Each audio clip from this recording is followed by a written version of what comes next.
Welcome to another edition of the Here We Go podcast. I am Trent Ging. That is Colin Phillips. Colin, how we doing today, buddy? Doing well, doing well. Good. Hey, so this one, it's kind of an interesting thing. At first, I really wanted to go immediately after the game to talk about this, but we're at the kind of midweek point right now where we can actually do a little bit of both, talking about what we saw in that game versus what we hope to see coming in the next game. So we got one more of these preseason games left, Yeah. and we got some work to do clearly. So I'm ready to dive into this thing. You ready to go? Yeah, no, I'm actually honestly most excited to talk about the changes that we would like to see. So, Of course. So obviously, rough game um, from the standpoint of the offense was just horrendous. I mean, honestly, I didn't think the defense was that bad. Um, of course, we didn't see Josh Allen, which was a big letdown. You and I talked about Josh Allen in the pregame. This will be a nice test for the defense. We didn't get Josh Allen. We got Mitch Trubisky. So there were some things that you really can't quite take away the same look that you're going to get out of him versus what you would have got out of Josh Allen. But overall, what was some of your takeaways from this game before we really start breaking things down? I don't really have much. I mean, for starters, Cameron Johnston is a very good punter, and it's kind of refreshing that we have that. I feel like that's the most obvious thing going around on Twitter and social media right now. That's only so I hate to beat a dead horse with that, but it's legitimate. I mean, he is a good punter. He proved it. He had a tough first game, bad net yardage, whatever. I think I don't know if it's a hang time problem that's holding that punt unit back, or in my opinion, I think it's a gunner's issue, which we'll obviously talk about here. Another headline I had again, it's the same thing. It's so cliche. Broderick just looked horrible again. And I mentioned the Gunners. I thought Ryan Watts actually looked pretty good. It seemed like he was the first guy down there every single punt we had, which I mean, as we know, was a lot. And then, my maybe my biggest headline other than Cameron Johnston, um, Nick Herbig, man, he's a beast. I mean, Yeah. maybe it's against nobody's whatever, but he had times against the starting group of Buffalo that he looked really good. And Yep. he burnt Dion Dawkins. Dion Dawkins is the top 5 left tackle in the NFL. Let's get that perfectly clear. And he burned him. And I'm like, holy shit, this Nick Herbig guy. So I talk about Nate, but Nick Herbig, dude, he's a stud. I'm really excited to see what he can do. He'll only get 10 to 15% of snaps, probably, imaginably so, but I'm sure he'll make the most out of that. Yeah. Yep. Um, I tend to agree with a lot of what you said there, and I just think that the offense as a whole for the first two games is underwhelming. Would be about the easiest, nicest way you could possibly say that because they've been just non-existent, really. I mean, they're not moving the ball very well. They're not staying on schedule. They're not looking good, and I don't know if this is true or not. I saw something today that Arthur Smith ran 4 offensive plays throughout that whole game. Like he called 4 total offensive plays and just kept recycling the same 4 plays. It's preseason, so I want to say this: I don't want to overreact to things because you're getting base offense, base defenses from both sides of the ball. I tend to look at trying to evaluate players more than I try to evaluate performances. If that makes any sense, like I don't really care, but like there were some things that I definitely want to dive into, and we'll touch on that later. But I want to get into our winners and losers. So I think on offense it was a stretch to find 3 guys who stood out as winners. I'm gonna let you go ahead and kick this thing off. Who did you have as your winners on offense? Well, Zach Frazier again, same as last week. I mean, we saw clips, and I know you have clips as well. I mean, he just looks like he belongs. And me and you talked about it. One of our very first podcasts here that he was both of our center number 1 in the draft. Right. Powers Johnson couldn't move. Van Pran was a little bit too raw, a little bit too small, and then Graham Barton was kind of just his only ability was versatility. So yeah, Zach Frazier, I mean, he looked like he belonged. No pressures given up, and I think it was 34 pass blocking snaps, or I think 49 total. And then the matter of the fact that he hasn't given up a pressure, and he's graded out in the 80s for pass blocking, which is really, really good for a rookie who's played against two groups of starters now. Buffalo's got some good guys there. Daquan Jones, I know he's old, but he's a very under talked about defensive lineman. And then obviously Ed Oliver, like you've mentioned multiple times, he's a very good football player. He's right at that like Pro Bowl, All Pro kind of like border, if you will.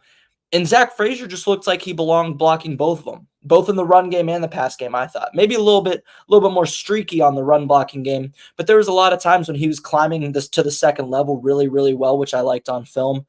So yeah, he's my overall winner on the offense. And then I only have two winners on the offense. I told you I was going to be negative, and I'm going to be. Scotty Miller again. I mean, I think at this point, and I wrote it down here. Out of my six receivers I want to see depth wise, I'm going Pickens, Jefferson, Wilson, the same 1, 2, 3. But I'm switching Scotty Miller from wide receiver 5. I'm putting him up to wide receiver 4. I'm dropping Calvin Austin. I've seen a lot of Miller. I thought he did a good job creating separation. I don't remember if it was like a 2-minute. I think it was the 2-minute drill in the first half. He did a really good job with sideline awareness, getting open. And I really liked that. And I think he's a lot more capable of a receiver than Calvin Austin III. So those are my only two winners. Yeah, on offense, I completely mirror you with the Zach Frazier pick. I mean, he was a very good player. I thought he was in the process of winning the starting job after the first preseason game. It was going to be pretty much if he shows up again the second preseason game, he wins it. And I thought he did. I thought he did for sure. And there was some really nice things to take away from his game. He's a guy that just he looks the part, he walks the part, he talks the part. Like he's got the respect of the veteran guys already. You can kind of tell like when you want to check boxes for a guy who's a rookie coming in to start at a really difficult position to start. Center is a difficult position, and he's pretty much checked every box already. I didn't think it mattered if Herbig got hurt. He was going to take the starting job this game either way. So it was really nice to see that he's put together a couple of nice games here early on. My second winner, because it was tough to pick, I don't think he really did anything.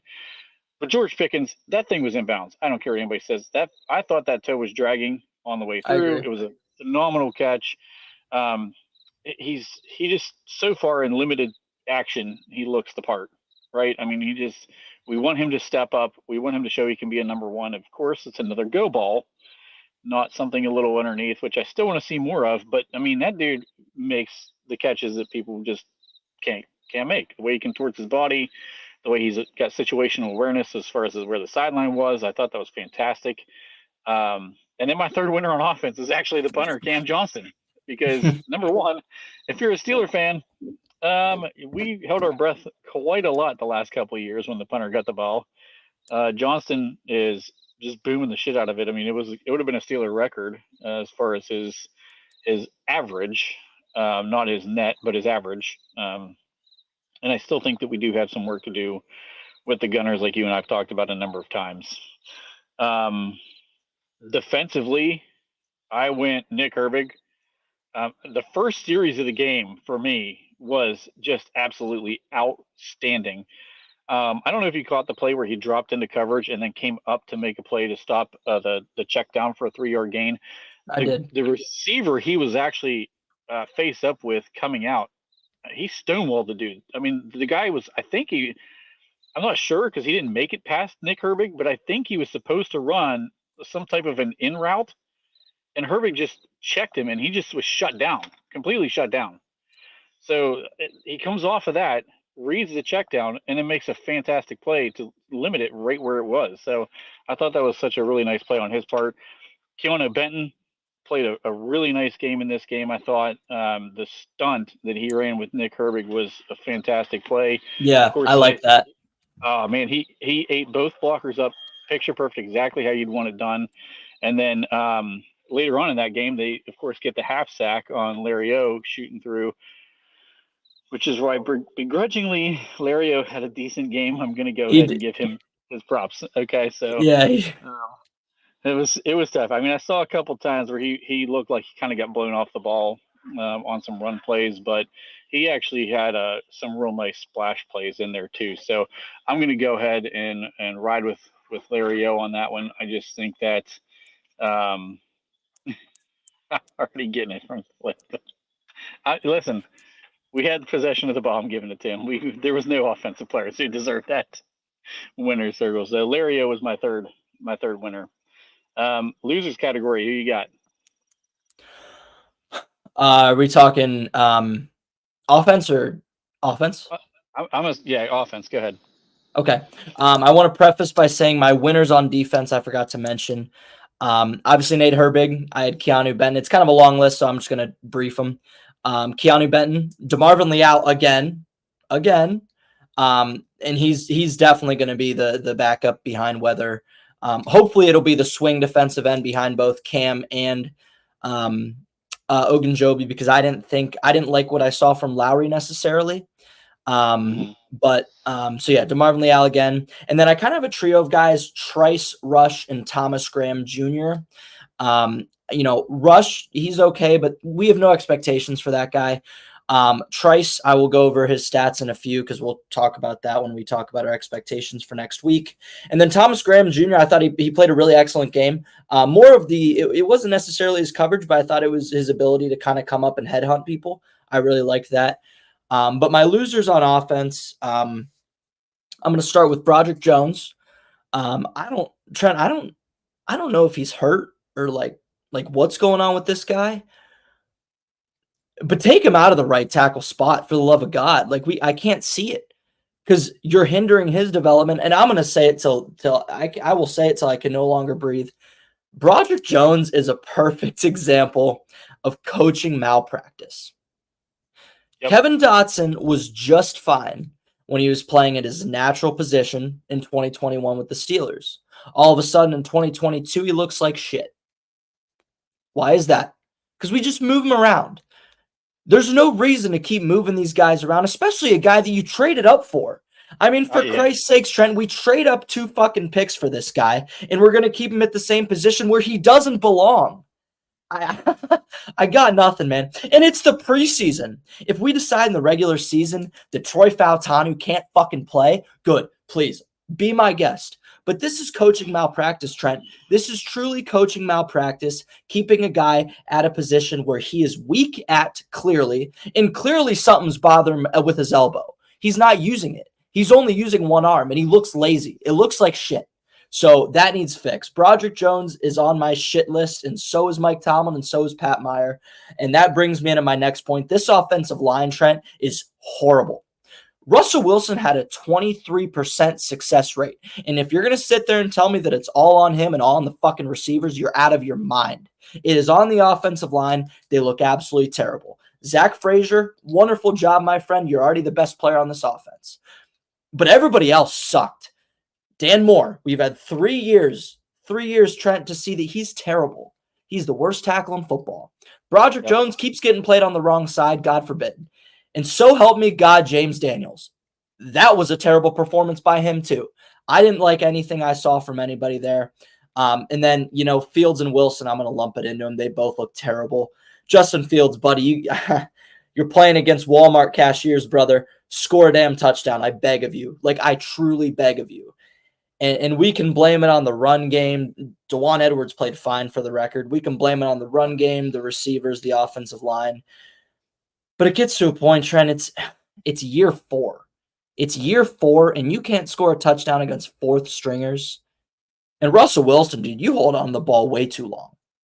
Mm-hmm. He just takes sacks he takes sacks like Pickett. Pickett at least made an effort to get outside the pocket. Russell Wilson's just like, you know what? I'm going to take my lumps and take this sack. So offensive line and the quarterbacks we're all terrible. They're all terrible. Fire them all. I don't give a shit what you do. Start Kyle Allen week 1. It was honestly sickening to see. So Flip chimes in.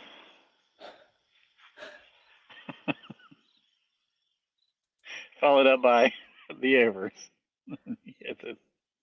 Um, I actually had for my losers the entire offensive line not named Frazier. They were all pretty bad. I think there was blame to go around from every aspect of that. It was just terrible. I mean, they can't put it together. And I mean, I wanted to point out that our presumptive starting five has not played one snap together so far this preseason. Because Not one. they're terrified to play Sayamala, but they'll play Minka Fitzpatrick. They'll let Russell Wilson get sacked 4 times, but God forbid you play Sayamala, who was average last year. Yeah. I just don't quite understand what we're doing exactly on the offensive line. And I mean, this mentality of putting the best 5 out there for it's preseason. I mean, put your starting offensive line in the game, whether they're all young guys or not. Like you've got to play them. So that was my first loser on the offensive side. And then I actually put Justin and Russ as my next 2. I mean, it is hard to kind of evaluate their games because they're both running for their lives. I wanted to ask you this because I saw this conversation started to heat up quite a bit. So the pass play where Justin throws that ball into the end zone, it was an absolute rocket. Overthrew what was his name? The guy that just got into camp like this week. It was his first pass to the kid. It was 15. I know who you're talking about. Yeah, I don't know his name. I can't think of his name right now. So it got pretty heated. I actually thought it was an overthrow by Fields. And then I saw Chris Carter, Hall of Fame wide receiver, saying that he should not have kept going to the middle of the field, but should have went up the field. Yes, thank you, Flip. Luther was the kid. Chris Carter basically said the receiver is at fault for that, and it should have been a touchdown. The receiver took fault. I think Justin took fault. Do you think that was an overthrow, or was it a bad route by the receiver? Should he have? I think an NFL receiver needs to make that play, whether he adjusts to the ball or keeps running. I don't care. An NFL receiver needs to make that play. That ball landed in the end zone. I thought it was a good ball. And then on Fields' part, yeah, I mean, Luther did have the DB beat, sure, but I'm going to put it on the receiver. I really will. And I put it on the receiver then. He kind of stopped running. I get it. He jumped to Mars, man. It was impressive. But at that point, you just got to adjust the ball and keep running. If you keep running and it's over your outstretched arms, then I digress. But yeah. I would have liked to see him keep running. I'm going to put that on the receiver. But so what? We're going to defend Fields for one play? No. I just thought. No. I'm not on you. Not on you. I'm just saying on Steeler Nation, the people defending Fields. Are you shitting me? You're going to defend him on this freaking play, but you're going to sit there and just not talk about the fact that he put 2 terrible, 2.5 terrible quarters together. Him and Russell were horrible. Yeah. You might as well have kept Pickett. I still got his jersey there in case they want to sense up and make the phone call. I mean, I don't care who you defend on that play, whether you defend Luther, you defend Fields. Everybody looked terrible on offense. It was literal Armageddon. I hate to be so dramatic on your podcast, man, but it was Armageddon. It was horrible. And now you got Warren hurt. Now you got Peyton Wilson hurt. You already had Fountain and Roman Wilson hurt. We can't win. We can't win here. I got nothing. Yeah, I just thought it was interesting to see who went to bat for him on that play, but it looked very much like Justin Fields from Chicago for the most part in the game. I mean, he was very up on certain plays and very down on others, and that's kind of his MO. I mean, the play where he gets away from that sack and makes that play. And I know people thought that should have been an interception, but if you watch the slow motion, especially if you saw the angle from behind where Fields is like facing you, the ball hit the dude's fingertips. There was no way anybody's catching that ball. I mean, it was outside of his reach.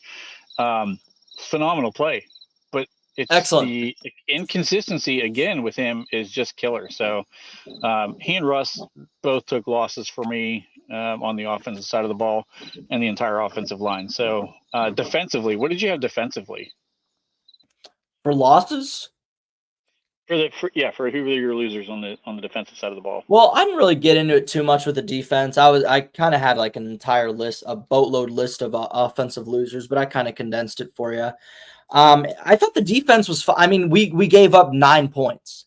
right? Yeah. Like we gave up 3 field. Like what can we really say that negative against the defense? I'm sure there was mishaps here and there, but it's the backups plan. I mean, the starters did their job. I mean, hell, Miles Killebrew got a pick. Holy shit, what year is it? Um, I mean, Mm. but the one, a couple guys, and they're both rookies. Peyton Wilson, man, I hate to see him get hurt already. I know it's just a concussion, but Jesus, Trent, add it to the list, right? I mean, Yep. I hate to see him get hurt again. And then Logan Lee, I didn't think he looked like he belonged at all. Yeah. No, he was He had getting the one. pushed. He had the one play I can remember that stood out to me where he, kind of fought the guy blocking him off and was I forget which quarterback was even rolling to the right, and he kind of tried to track him down a little bit, put a pressure on, but I I mean, understand. He didn't made a do play, didn't but do a whole lot. He looked out of position, and he was at. Am I the only person who noticed that dude played nose tackle on a play at like 270? Like, what was he doing at nose tackle? and that's the thing. He looked every bit of 270. He just Oh yeah, it looked like, from my perspective and from what I saw after the game as well, it just looked like he was kind of getting shoved around. Just, I just didn't like what I saw. He probably won't make he won't make this team. I pretty much nipped that in the ass, like when he didn't play at all last week. I was like, okay, yeah, we're not seeing this guy on this team. So I guess those are my 2 losers. yeah. I put defensively Deshaun Elliott. He had a couple of bad coverage plays that I saw, and I Oh actually wow. charted him down for 2 missed tackles. Um, so again, this is kind of when we were watching live. I haven't had a chance to rewatch the game since, but yeah, I was watching live. I had charted him down for 2 missed tackles, and he had a couple of bad coverage plays that I kind of picked up on, and I thought that's something that I know Flip has talked about in the past, that his coverage is something that isn't quite up to par with where his run defense is. But I've had him down a couple of different times now in the last 2 weeks of just some out of position, bad coverage plays for him. Um, I didn't really nitpick way down the roster. I mean, Logan Lee, yeah, I could definitely be with you on the Logan Lee thing. I put Beanie Bishop because he was just randomly MIA, like a scratch, like before the game, no real explanation. That was kind of interesting to me. And then the Roman Wilson, or I'm sorry, not the Roman, the Wilson concussion, the Peyton Wilson concussion was the other one that I kind of marked down because as a guy who comes in with a label of being an injured guy, and then of course, here we are in game 2. He's already got some issues. So yeah, I think the winners and losers for the most part, we pretty much agree on things from that standpoint. So I wanted to dive into some of the clips, and I wish I would have named some of these a little bit better. The first one, I believe, if I have them in order, which I think I do, should be the Zach Frazier clips. So I wanted to kind of highlight some of the things he did well and kind of go from there. So yes, There this he was is the Zach climbing up to Frazier the clip. second level. That's yep. I love that play. Again, here's another. See how it shows his strength, walking the guy backwards. I like that a lot. This is just the Yeah, physicality. that's beautiful. Yep. There he goes in pass pro again. Just kind of holds his ground. I love that. I love that. That's a rookie guy who's doing exactly what you'd expect from a veteran. So I thought those were some really nice highlighted plays on his part. Yeah, I mean, he was the rookie. He was the best player on the offense last night.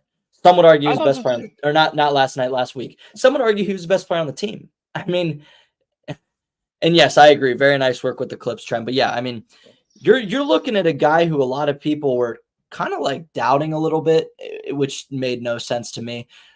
But I mean, he was the best player on the offense. Nobody can question that.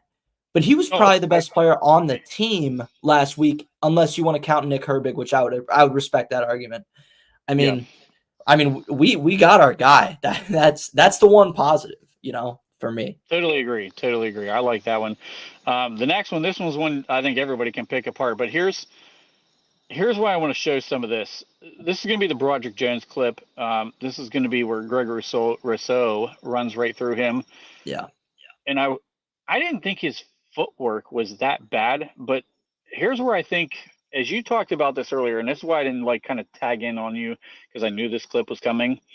Um, it's interesting to me how deep he gets in the drop, like right away, and he doesn't use his right arm. Watch this clip here. I mean, instantly shoots back and then just does not use the right arm and just gets ran right through. Like when he's so far back on his heels, the way that was going right there, that to me, and here's a different look, and this is where I Well, and really if you look noticed at the the three arm routes, they're bar. all kind of slow develop. The four routes, they're all kind of slowly developing. So maybe, I mean, does Look, it kind of feel like to you maybe that he's trying to maybe I don't know if this is the word accommodate for something there because all four of those routes were slow developing. So I feel like maybe he was trying to buy himself some time or something by getting that deep so quick. And that's when I saw it from I think it was Tommy Jaggy who I saw it from early in the week. That's what I was thinking as well. Is that maybe he was trying to accommodate for something just because of how deep he got so quick, you know? I'm going to replay this again, and what I want people to focus on is the back end clip.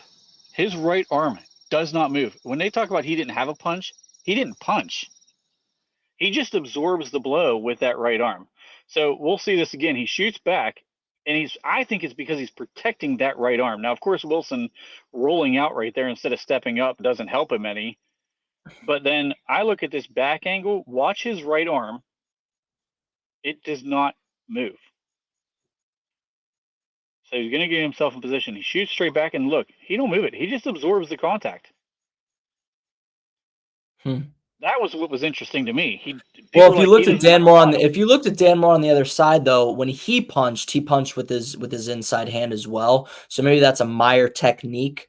But I kind of blame both him and Najee on that because I mean Najee's the running back. He's right there. He could see the project's about to get blown up.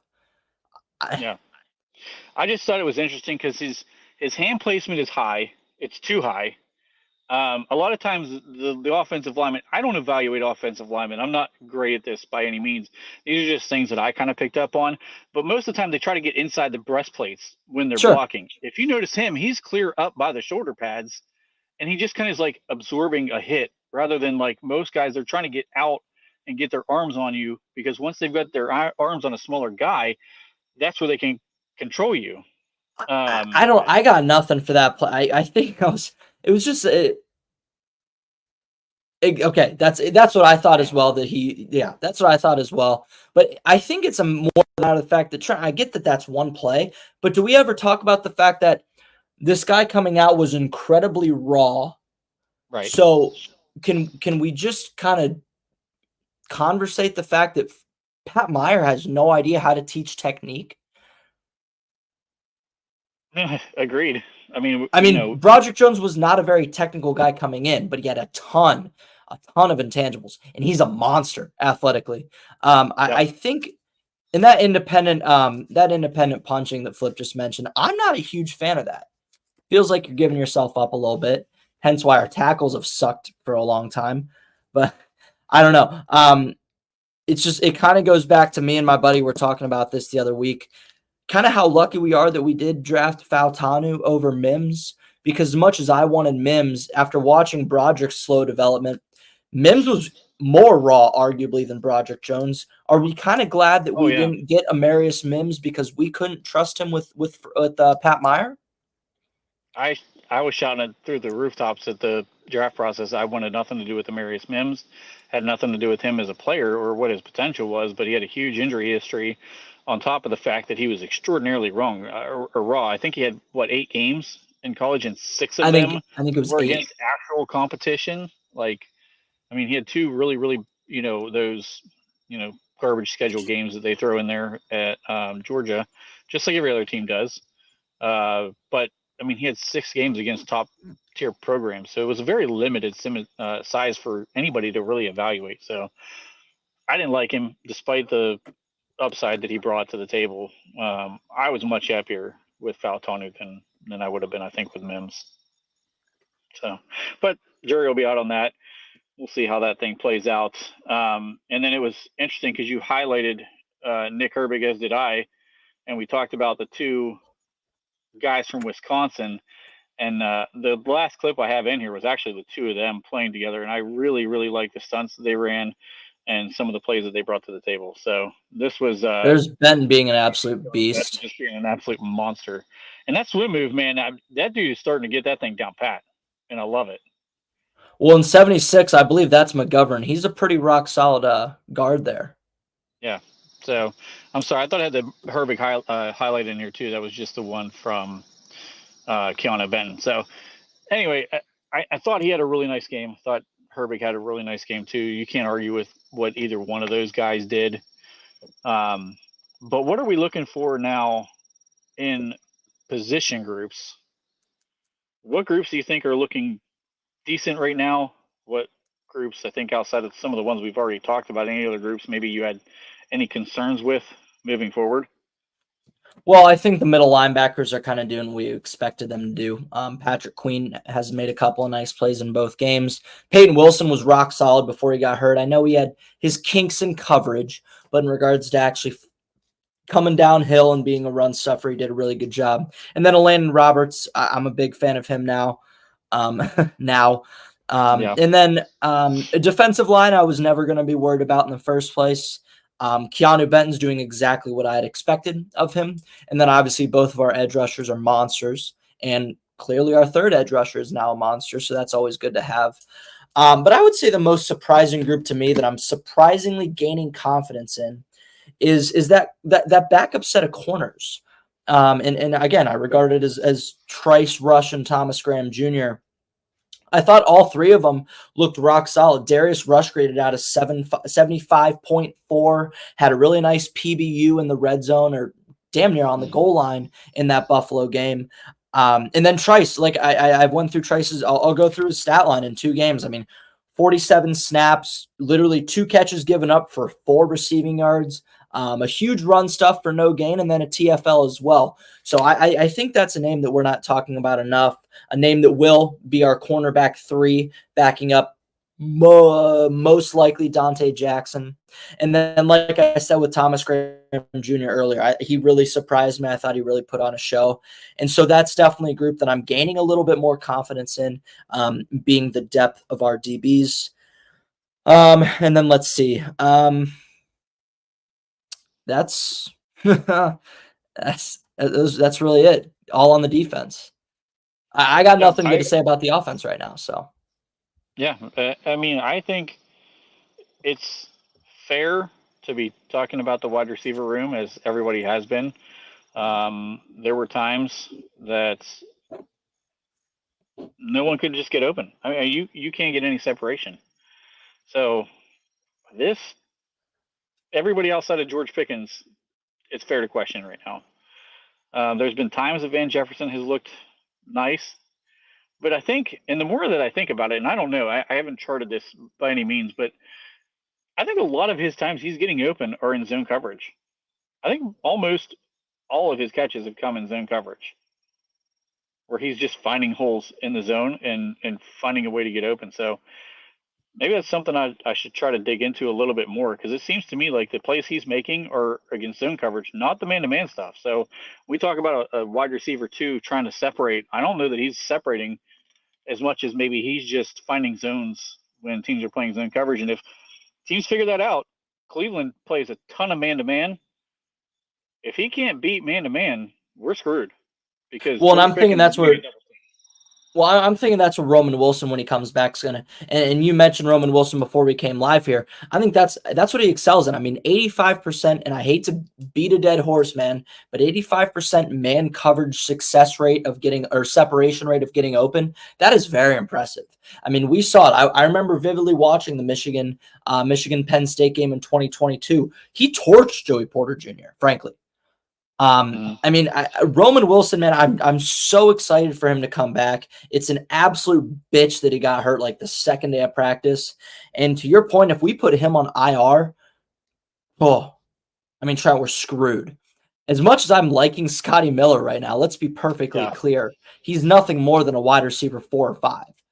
I mean, we're looking at 4 wide receiver 4s on this team right now in regards to Miller, Austin, Fitzpatrick, and then whomever the hell you want to throw out there. And that really scares me, especially if Roman Wilson won't be back. But to your point, I mean, Trent, I don't think right now we're not talking about how much this really is going to free up Pat Freiermuth. He's on a contract year.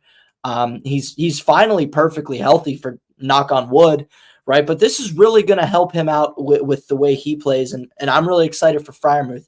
I've been a lot less excited about Van Jefferson and Roman Wilson, a lot more excited than Pat Freiermuth. And let's be clear, Trent, me and you have talked about this numerous times. It's not the ability of Pat Freiermuth that we question. It's more of the health. I don't question his ability as a player. I question how much he can stay healthy. I mean, if we can get 14 games out of him, are you comfortable with that? I mean, you're going to have to be. He's your number 2 target. Sure. Like, I mean, and it's been pretty clear. Yeah. I think a couple of position groups for me that people aren't talking enough about is that punt coverage team, the gunners on the outside. We saw Ryan Watts look significantly better than I think everyone else, and that is kind of scary because who else is going to run with him? I mean, I've heard people even talking about, like, is Miles Boykin going to get cut, and should we hope he gets cut so we can bring him back to be another gunner again? I mean, that's a legitimate question right now for me. And then the other thing I think that I don't think a lot of people are talking about, just because it may or may not matter depending on how quickly Jalen Warren comes back, but what kind of depth do we have at running back? I mean, I did not think Cordero Patterson looked like this explosive guy who's going to be our kick returner and look like a guy who was going to come in and fill in if one of the 2 running backs get hurt. He did not look like that to me. I don't know. Maybe it was just slowly working him back because he had limited reps, but I'm right there with you. Trent, I'm right there with you, dude. I thought he looked old, washed, and unexplosive. I mean, it's limited, obviously, but I was not very happy with what I saw from him whatsoever. With Cordell Patterson, do we say screw it and give Dewan Edwards a shot? He's running pretty well. He's looked good in both preseason games. I get it, and I know it's the same thing with preseason every year. He's playing against, third stringers and fourth stringers. But at what point do we just say, let's just give Dewan Edwards a chance? Take the upside, take the fact that he's a Georgia Bulldog, and understand the fact that what do we really need him for? I mean, Najee is proven to be a guy who can get 450 touches as well as pass block. He's an absolute workhorse, and he's proven to stay healthy for that matter. So we're kind of not necessarily in a good spot with Warren getting hurt, but with Warren being hurt, we're in a comfortable spot because we already have a guy that we know can handle 450 touches in a season, can pass block effectively, and can stay healthy, cannot get hurt, can be 100% for a full season. I mean, dude, 57 out of 57 eligible games is very, very impressive for a running back who gets as much workload as Najee does. Yep, for sure. I wanted to kind of go back to something that we were talking about. So the report that you mentioned that you and I were talking about before we came on here was that Roman Wilson could potentially land on the IR to start the season. It sounds like people are talking about this not because of a setback due to injury, but more or less just because he hasn't been there for preseason and much of camp. So he's not going to be ready to go as a rookie. With the state of this wide receiver room, I mean, what are your thoughts on this? Would you do I don't think that's an option. And it's just like you said, because the state of this wide receiver room, that's just not an option. I mean, whatever the line you said earlier, and I'll let you say it because it was hilarious. We don't have the room to lose our 3rd round receiver. We just don't. We don't have the depth for it, and frankly, we don't have good enough quarterbacks for it. So I don't think that's an option. I really, really would like to see him play this preseason game. Alan Saunders posted something about Bishop being back today, and then Roman Wilson being on the field, and then Warren also. We really need Roman Wilson to be back, and just pray that if he's not healthy for this preseason game, I start to get scared for Roman Wilson. But we don't know if he's healthy or not yet. So. Yeah, I don't think Wilson's playing. I think he's already been ruled out from the preseason game. It sounds as though he thinks he's coming back the following week, and he's going to be ready to go the following week so he can get ready for the season. I've heard Alan Saunders talking about. He looked like he was moving around pretty well. I just don't know. I don't know how you can put this dude on IR. Like, I'm sorry, but the cupboard is pretty damn empty right now. I mean, behind George Pickens. I mean, we're looking at a bunch of wide receiver 3s and 4s competing to be wide receiver 2, 3, and 4, and they're so terrible right now, and no one is separating from the pack at all. That it's just like, you need this guy to come back on the field because he was leading the team in catches throughout camp when he was there. He's blazing fast. He's a guy who actually runs routes much better than what Calvin Austin does, which is his issue. Austin's completely disappeared in games. I don't know who else you would trust to be on the field right now. And I'm being dead serious on this. Calvin Austin's going to put himself in a position where he could be a cut candidate. You cannot completely disappear and then expect to be a wide receiver 3 or 4, and all you bring to the table is a punt return value because he's not even that good at that. That's what I'm saying. I was just going to say that he's not even that good at that. Yeah, so I mean, he's really starting to put himself in a dangerous position. And if we want to talk about like him being a guy who might get cut from this team, is kind of a surprise cut, so to speak. So, and I'll answer this right now, but I think the guy on the field that Colin's been talking about, Scotty Miller, might be your guy. Scotty Miller, baby. Because it's not Quez Watkins. We saw that experiment go real wrong. He's not going to hang around the team. But I think your next best bet is Scotty Miller, because I don't know if anybody else has returned a punt on our team outside of Scotty Miller. So Scotty's shown himself to be at least an effective receiver right now. It might be nice to start seeing him play in this game out of the slot instead of Calvin Austin. That's what I'm saying. I mean, I would move him up and see what he can do there, if he brings some value there. But I mean, he did return 1 or 2 punts in this preseason game in week 2. So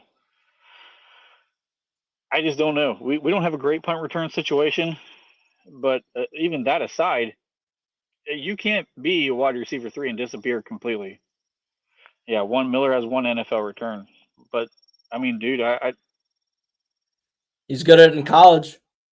Listen, Calvin Austin didn't have punt returns in the NFL either till he started doing it. I mean, he had some in college, but I just don't know that you have better options. And I can't keep Calvin Austin on the team just because he can return a punt.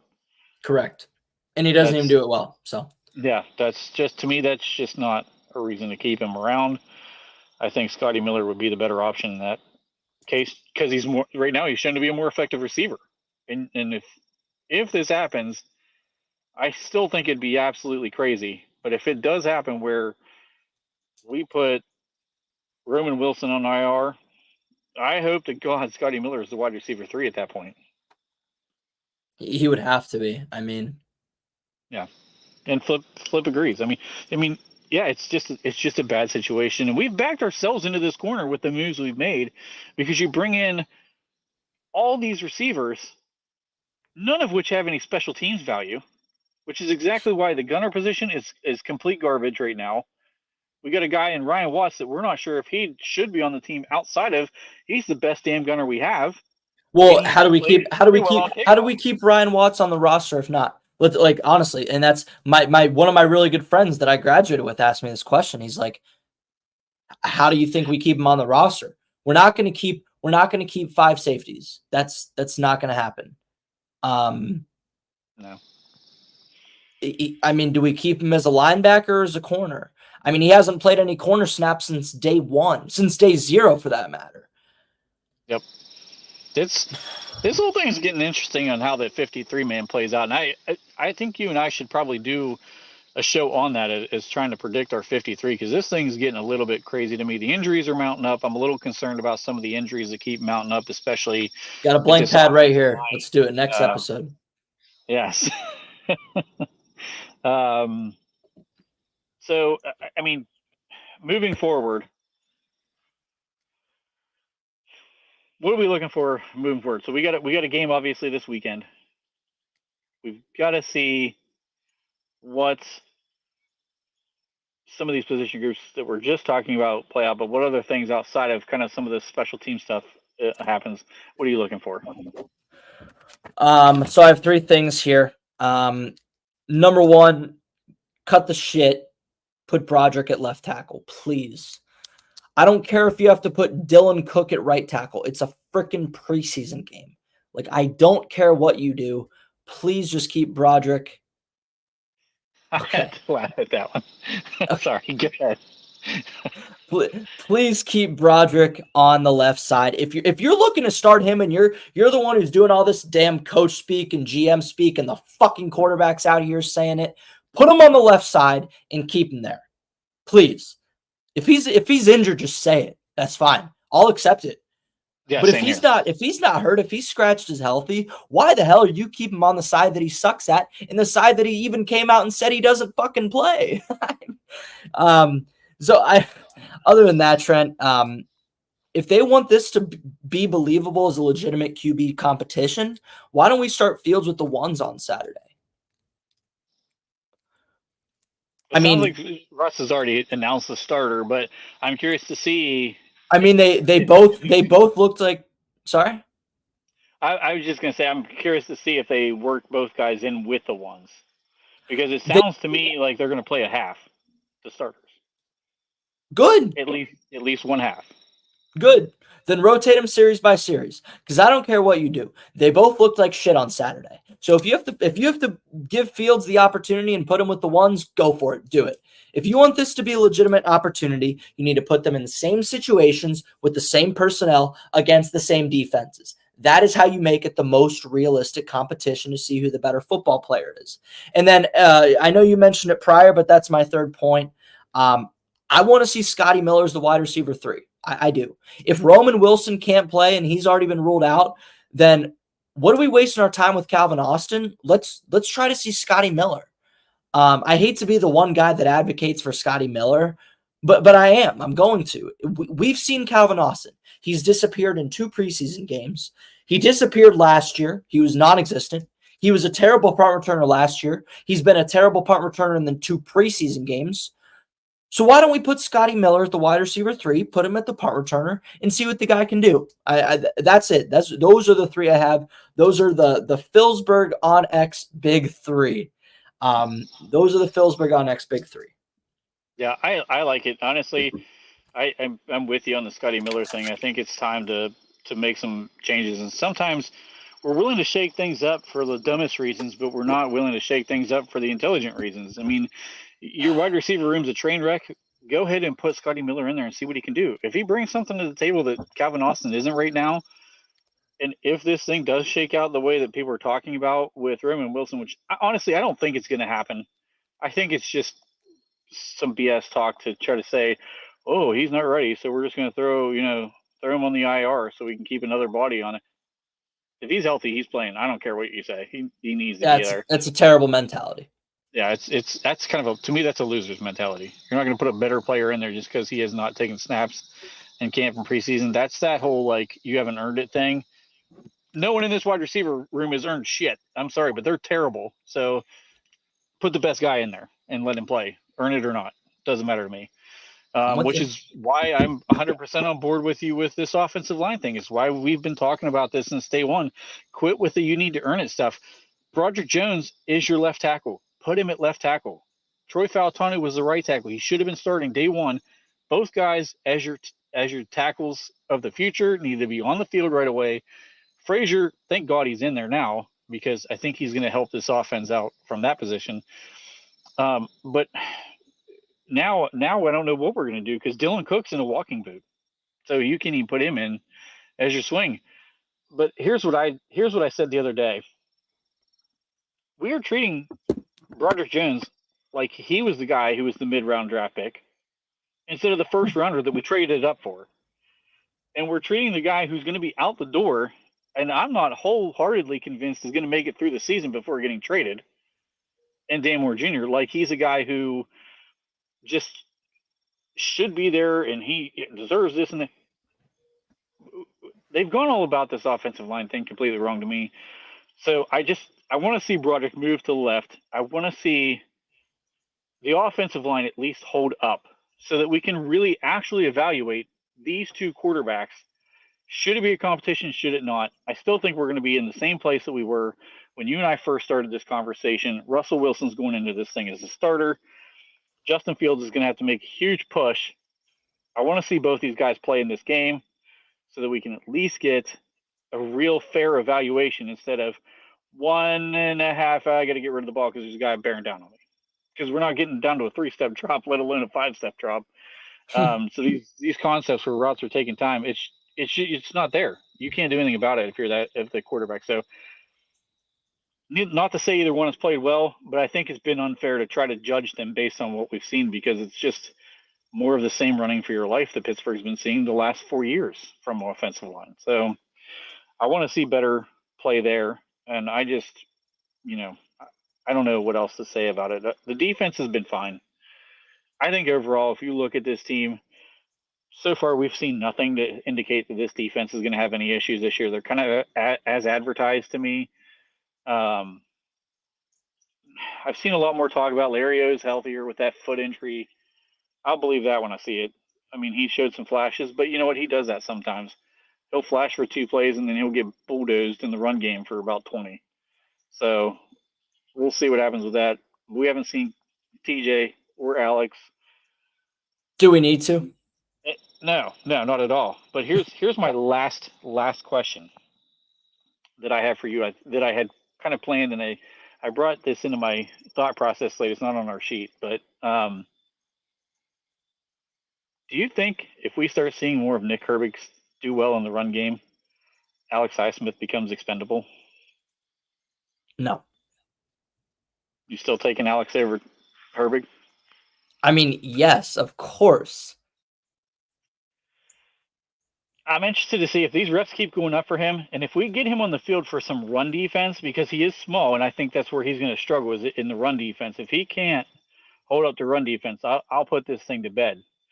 If he starts showing throughout the season as he's kind of spelling these two guys that he can hold up in the run game, I think he's a better pass rusher than Alex Highsmith, and that says a lot because I have high regard for Alex Highsmith, but I think Herbig's a better pass rusher right now.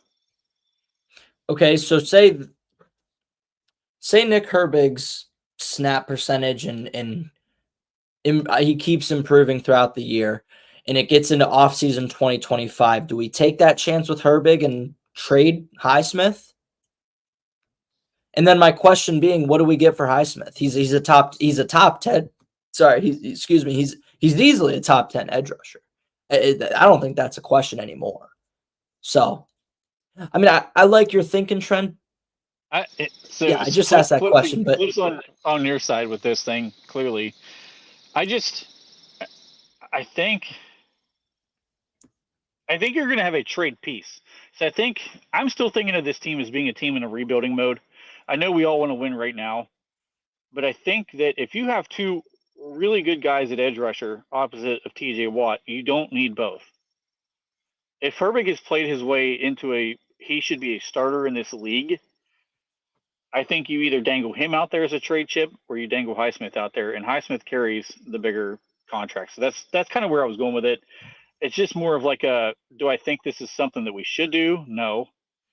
But it's just more of like a thought exercise for me of thinking like, what ifs type stuff. So maybe we trade Highsmith to clear up money for Dak Prescott in 2025. I'm just saying, if the quarterback room don't shake out, you're going to need something, right? So that's kind of that's not a horrible idea. Now that I think about it, I mean, Christ, we signed Dak to $50 million or whatever the hell he wants. We draft something big and let Dak mentor him. You know what, Trent, you're on to something. I can't agree yet because I love Smitty, but you're on to something for sure. I do too. I mean, like I said, I'm a big Alex Highsmith guy. I think he's a lot better than people give him credit for. But I just it just popped in my head because of the games that Herbig's put together and the things we've seen in such short doses and small doses between the last actual regular season and so far in preseason. I'm like, if he continues this and puts this together for a full season and he gets a lot more reps this year than last year, could we start looking at this? Herbig does have the special team upside too. He does. And then, But then we would need to get a third edge that can play both sides, because Herbig will be the swing edge this year. He will play both sides 1,000%. He will be the third guy. Kyron Johnson will probably not touch the field at all. So he will be the third guy along with, and he does, like I said, he has a special teams upside. So we'll see. Yeah, your top three guys are healthy. I don't think you need anybody else ever seeing the field, honestly. I agree. Hey, like I said, I'm not saying it should happen. I just think it's something that's quite interesting. So, but yeah, Flip disagrees. I think I mentioned. Did I put him at 15 when we were talking about this edge room before? You said something like that. I think I put him at like 9. Yeah, you had him up higher than I did. I think I had him somewhere at 15.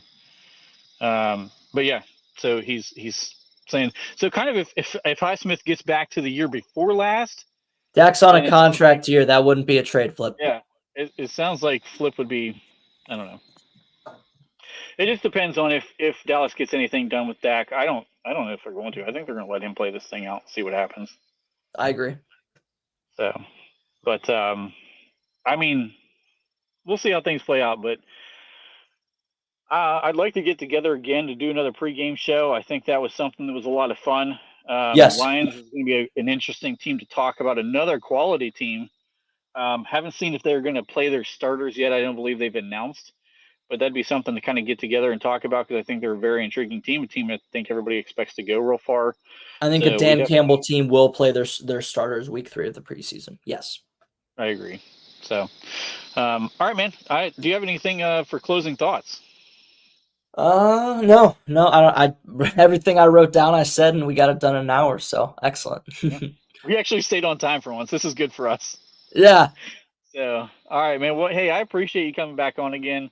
Of course. It was a lot of fun. Like I said, I want to get back together for the pregame show. We'll probably have to get something like that scheduled out here this weekend, and we'll start posting the shit out of this thing. I shared ours today about 4 different times, so we'll have to get it on the books and get it scheduled out so everybody can join again. So I appreciate you joining. Sorry, I got in another eclipse. That sun goes down quick, doesn't it? Wow. You did too. You did. I'm not going to lie. It's getting a little chill in the air out here right now. So, I mean, I'm liking it. It's a long sleeve t-shirt, but it's nice out. I like this. So, yeah. Flip, you've been in here from the beginning. Appreciate it, buddy. Appreciate you hanging around and listening. Yep. So, appreciate it. Hope everybody has a great evening, and we'll be talking soon. All right. Thanks again, Trent. No problem, buddy. See ya.